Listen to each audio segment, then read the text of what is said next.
कुछ लोगों को घमंड होता है कि मैं करोड़पति हूं, मुझे आरसीएम की जरूरत क्या है। होता है नहीं होता? आप में से कई लोगों को ऐसे लोग मिलते होंगे जो ये कहते होंगे कि यार ऑलरेडी मैं तो करोड़पति हूं, मुझे आरसीएम की जरूरत क्या है। आई एम ए डॉक्टर, मुझे आरसीएम की जरूरत क्या है। आई एम ए इंजीनियर, मुझे आरसीएम की जरूरत क्या है। आई एम ए साइंटिस्ट, मुझे आरसीएम की जरूरत क्या है। अरे आई एम ए बिजनेसमैन, मुझे आरसीएम की जरूरत क्या है। अरे मेरे पास तो बहुत जमीनें पड़ी है, मुझे आरसीएम की जरूरत क्या है। अरे मेरे को तो वैसे 20 लाख किराया आता है, मुझे आरसीएम की जरूरत क्या है। अरे मेरे दादा परदादा ने तो इतनी जमीनें बना रखी है, मेरे पास ऑलरेडी इतनी खेती है, मुझे आरसीएम की जरूरत क्या है। वो सब लोग अपने दिमाग से गलतफहमी निकाल देना। मैं बताता हूं कैसे, बताना जानना चाहते हैं आप लोग? मैं बताता हूं। मेरी बहन, मेरी छोटी बहन जिसकी शादी इस घर में हुई, पानी पी लूं अगर परमिशन दे तो। मेरी छोटी बहन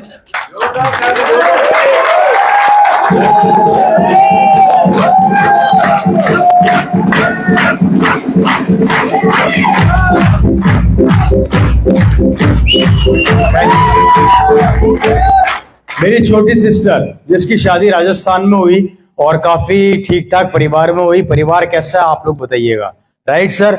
मेरी बहन जिसकी जहां पर शादी हुई वो काफी ठीक ठाक फैमिली में गई। आप जब राजस्थान जाते हैं तो कुकस जब आप एंटर करते हैं तो कुकस में लेफ्ट साइड में एक होटल आती है, होटल शिव विलास पैलेस, वाइट रंग का होटल है। वो मेरे सिस्टर के हस्बैंड का है। 5 स्टार डिलक्स प्रॉपर्टी है। हाँ, कुकस से आगे मेन रोड पे वो प्रॉपर्टी है। 5 स्टार डिलक्स के नाम से है, 5 स्टार होटल है वो। ऐसे 4 होटल उनके जयपुर में है। पूरे यूरोप के 25 कंट्रीज के अंदर उनके डायमंड्स के कारपेट्स की बिजनेस है। खुद का पर्सनल हेलीकॉप्टर है। 70 से 80 कारें एट ए टाइम उनके घर में खड़ी रहती है। शिव विलास का सबसे सस्ता रूम है, एक रात का किराया 35,000 रुपए, और सबसे महंगा रूम है 7 लाख रुपए। उसकी होटल की सजावट में 40 किलो सोने के गोल्ड का अर्क से काम हुआ है।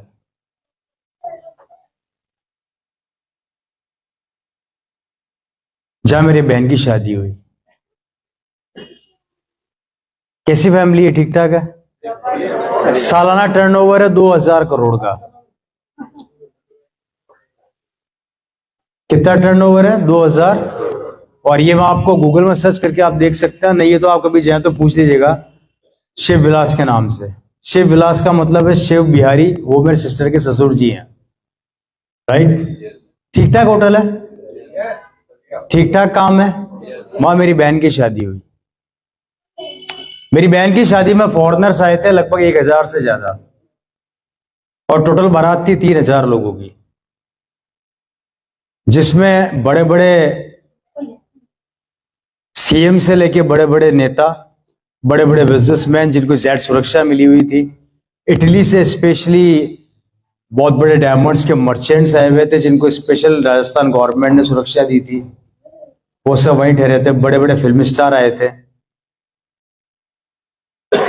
एक बार मेरी बहन का फोन मेरे पास आया, भैया क्या कर रहा है? मैंने कहा बोल क्या हुआ? हमारे घर में एक फंक्शन है होटल में, तेरे को होटल में आना है। मैंने कहा ठीक आ जाऊंगा, तारीख बता। मैं कहा डेट खाली होगी तो आऊंगा। फैक्ट है। हमारे आपके यहाँ पे नहीं पता क्या बोला जाता है, जब हमारे यहाँ पे बहन के बच्चा होता है तो उसके कपड़े जाते हैं।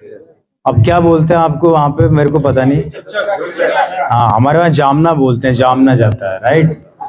तो मेरी बहन की जब जामना गया था उस समय मेरी मीटिंग थी, तो मैं खुद नहीं गया था। मुझे खूब गालियां पड़ी थी कि हम आरसीएम वाले एक बार मीटिंग दे देते हैं तो हम कैंसिल नहीं करते, किसी हाथ पे छोड़ते नहीं है।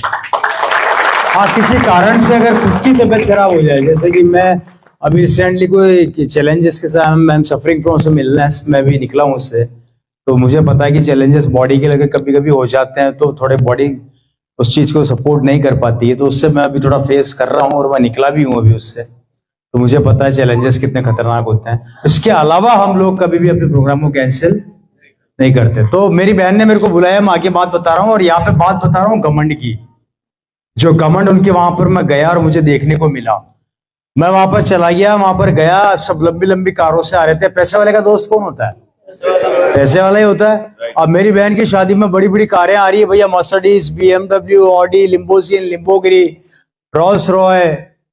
मैंने कहा ये क्या हो रहा है? बुकाती। मैंने कहा बड़े बड़े लोग आ रहे हैं, सब एंटर कर रहे हैं। मैं भी अपनी गाड़ी से गया, एंटर किया। हाँ, आपने देखा वहां पे बड़े बड़े फंक्शन में राउंड टेबल होता है, उस पर 4 या 5 लोग बैठ जाते हैं, बातें करते हैं। अच्छा, मुझे वहां कुछ जानकार मिल गए पुराने, जो उनकी फैमिली से या उनके रिलेशन में बिलोंग करते थे, शादी के टाइम में जानते होंगे। मेरे को बोला, रवि कैसा है? मैंने कहा बढ़िया। क्या चल रहा है? मैंने वही, मैंने कहा हाँ।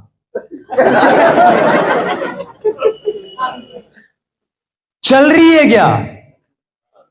फिर एक सवाल पूरे हिंदुस्तान में चल रहा है, चल रही है क्या? अभी भी चल रहा है।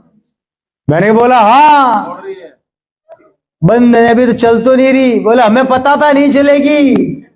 मैंने कहा उड़ रही है। मुंह लटक गया उनका। हम टेबल पे बैठे साहब बातें करने लगे। कोई बोला मैंने फैक्ट्री डाली है पिछले महीने बेरोड में, मेरा टर्नओवर 200 करोड़ का। एक बोलता है मैंने रेवाड़ी के अंदर इंडस्ट्री डाली है, मेरा टर्नओवर 300 करोड़ का। एक बोलता है मैंने वहां पे वो डाला है। वो भाई साहब सब अपनी अपनी बताने लगे। अब आया मेरा नंबर। मेरे को बोले और बेटा क्या कर रहा है? मैंने कहा आजकल यही काम कर रहा हूँ। बोले क्या हो गया? कि कंपनी से फोन है, एक सेकंड। हेलो, हाँ मीटिंग में हूं मैं अभी। तो मैंने बोला भाई, मेरे से पूछा हाँ भैया रवि एक काम कर यार, तू एक काम करो, इज्जत वाला काम कर। मैंने कहा इज्जत वाले से मतलब क्या होता है? क्या मेरा कौन सा बेइज्जत वाला काम है यार? तो मेरे को बोला क्या पूरे जयपुर हिंदुस्तान में घूम के हल्दी धनिया नमक मिर्ची बेचता फिरता है? तो मैंने बोला जी मेरे हल्दी धनिया मिर्ची से आपको क्या प्रॉब्लम है? अरे अपने जीजा जी की तरह होटल खोल, शानदार कोई फैक्ट्री वैक्ट्री डाल, अच्छा काम कर नाम वाला। और वो क्या वो सब, अब आपको तो पता है कि एक का बोलना होता तो 4 बिलों में से निकल निकल के बाहर आते हैं हमारे। अब वो एक ने छेड़ दिया तो 4 और आ गए। अब वो चारों मतलब वो बैठे थे तो वो भी चालू हो गए। अब मैं बहुत देर तक सुनता रहा, लगभग 10 से 15 मिनट में सुनता रहा उनकी बातें। वो मेरे को लेके उल्टा सीधा बोल रहे हैं, यार आरसीएम ये आरसीएम वो, ऐसा कोई होता है क्या? ये तो सब फालतू के काम है, कब तक पब्लिक को पागल बन, इस टाइप की बातें चल रही थी। तो हम लोग सुनते हैं जब तक सुनते हैं, आरसीएम वालों का प्रॉब्लम है, सुनते हैं तब तक सुनते हैं। आ गई फिर किसकी नाक की बात। नाक की बात। दोस्तों बहुत देर तक सुना, सुनने के बाद मैं चुपचाप रहा। और अब उनका घमंड तोड़ना जरूरी था क्योंकि उनको घमंड था कि हम पैसे वाले हैं। तो मैंने कुछ नहीं किया, उन चारों से उन सबका मोबाइल लिया। मैंने अपना मोबाइल जेब से निकाला। एक बाहर चौकीदार खड़ा था, लड़का खड़ा था, उसको बुलाया इधर आ। उसने बोला यस सर। मैंने कहा हम सबके फोन इकट्ठे कर और बाहर ले जा, इस दरवाजे को बाहर से बंद कर दे, और बंद करने के बाद 2 महीने तक सिर्फ खाना अंदर आएगा और कोई अंदर नहीं आएगा, ध्यान रखना। और 2 महीने बाद देखते कि इन करोड़पतियों की दुकान चल रही है, मेरी चल रही है, फिर पता लग जाएगा कि कौन।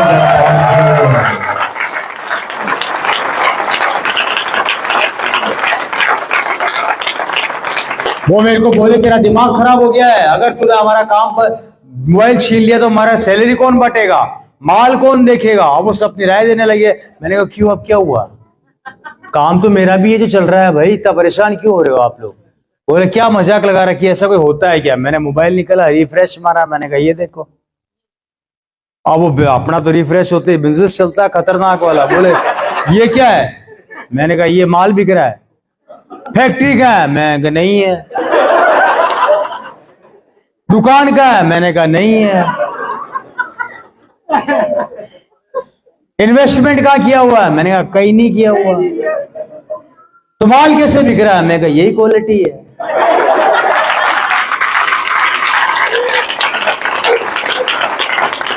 यही क्वालिटी है।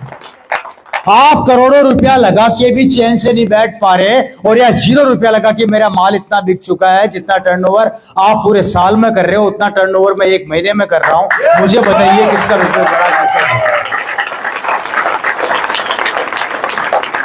The power of RCM business कि एक बार नेटवर्क को डेवलप कर दिया, उसके बाद भगवान की भक्ति में लग जाओ, टेंशन लेने की जरूरत नहीं है।